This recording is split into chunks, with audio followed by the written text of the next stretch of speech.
The first step in reactions of aldehydes or ketones in the presence of acid is nearly always oxonium ion formation.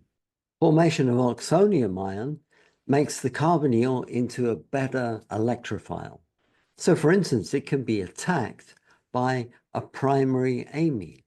That can occur in equilibrium even though the amine is a better base than the carbonyl. This nucleophilic attack gives a tetrahedral intermediate. To facilitate leaving of the OH, a proton is transferred from the amine to the OH group, giving an oxonium ion. And from there, the nitrogen pushes electrons towards the carbon and water is ejected. This gives initially an iminium ion, but then deprotonation of that can give an imine. What happens if we condense the carbonyl with a secondary amine in the presence of acid? Well, the first step again is oxonium ion formation. Again, the secondary amine will attack the oxonium and form a tetrahedral intermediate.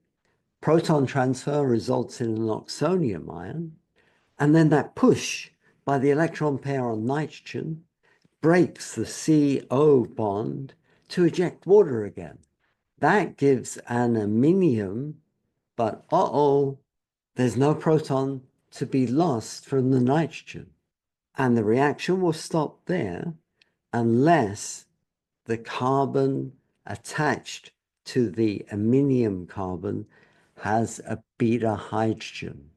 Remember, imines are neutral, but iminiums are positive, just like carbonium ions, phosphonium ions, ammonium ions.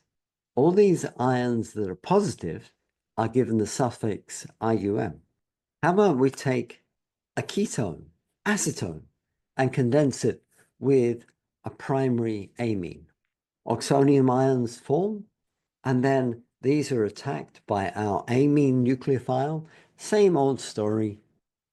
Tetrahedral intermediate, proton transfer, loss of water. It's a condensation, remember. Loss of water gives a condensation reaction. Iminium forms, and deprotonation of that will give an imine.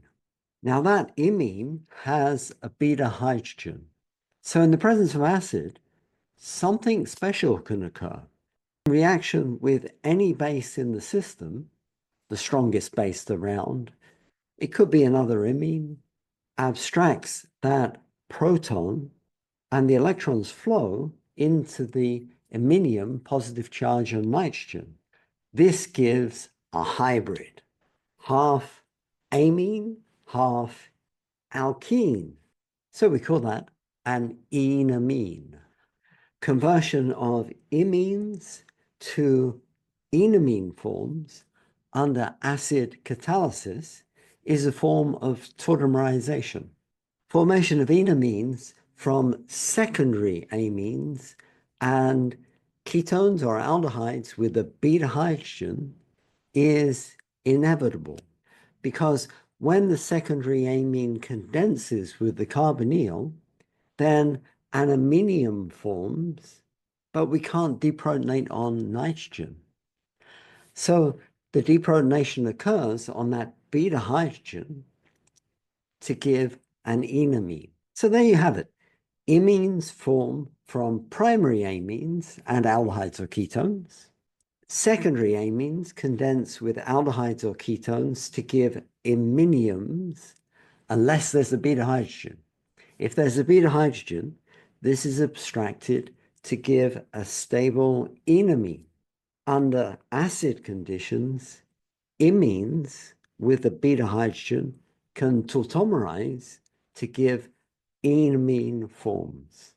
Do tertiary amines react with aldehydes or ketones to form a tetrahedral intermediate? Yes, they do. But that tetrahedral intermediate has nowhere to go. The electrons feed back in from the OH, and we reform the aldehyde and ketone and the tertiary amine. I hope this helps with your studies. Thank you for listening.